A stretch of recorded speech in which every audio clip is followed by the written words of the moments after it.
नमस्कार मंडळी. तर आज आहे यात्रेचा दिवस. तर अग्नीतून प्रवेश करतात आजचा हा शेवटचा दिवस आहे.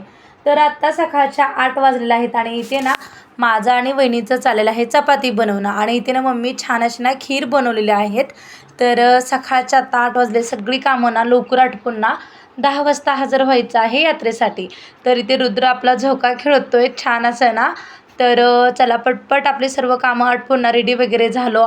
तर आत्ताच ना आहो आलेले आहेत. तर आहो पण रेडी झाले, मी रेडी झाले आणि सर्व बहिणी पण आम्ही रेडी झालेलो आहेत.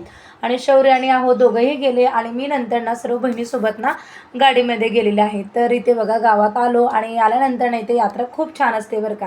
आणि गावची यात्रा म्हटली ना छान अशी ना पर्वंत वगैरे खेळले जातात आणि पालख्या वगैरे, पालखी आणि नंदीकोला असं ना पहिल्यांदा ना त्याची छान अशी पूजा करून गावामध्ये पूर्ण फिरवली जातात. तर गावाच्या यात्रेत ना छान अशी ना ही आमच्या गावामध्ये पारंपरिक पद्धतीने म्हणजे जुन्या पद्धतीने ना अशी पर्वंत वगैरे खेळली जातात आणि ते असं सुया वगैरे असतात ना ते हातामध्ये वगैरे टोचवले जातात आणि खूप छान हा त्यांचा ना स्वामींचा ना असा हा खेळ असतो. तर इथे तुम्हाला दिसत असेल व्हिडिओमध्ये.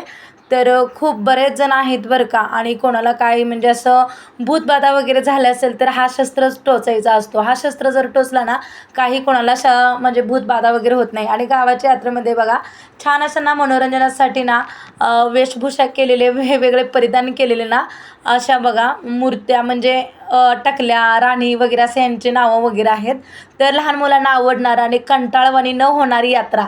तर इथे बघा तुम्हाला दिसत असेल व्हिडिओमध्ये. आजकाल मुलांना हेच पाहायला आवडतं.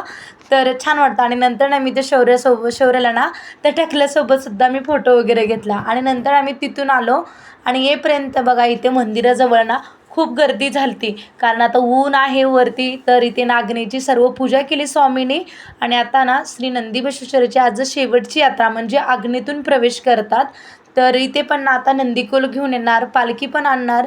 तर छान असं ना आमच्या श्री नंदीबसवेश्वरची यात्रा असते आणि पालखी आणि असे नंदीकोल असतात. तर इथे तुम्हाला दिसत असेल व्हिडिओमध्ये खूप छान आणि भरपूर असे भाविक ना म्हणजे यात्रेसाठी हजर होतात. तर ना भक्त आपल्या देवावर असलेली निष्ठा आणि विश्वास दाखवण्यासाठी ना ते अग्नीतून चालतात. त्यांना वाटते की आपले म्हणजे सर्वांची इच्छा पूर्ण झाली किंवा एखादी इच्छा पूर्ण झाली किंवा कोणता आजार किंवा कुठल्याही कामात यशस्वी वगैरे झालं तर देवाचे आभार मानण्यासाठी ना आणि अशी मागून वगैरे घेण्याची प्रथा आहे की अग्नीतून चालतात. तर व्हिडिओ कसा वाटला नक्कीच कमेंट बॉक्समध्ये सांगा. बाय.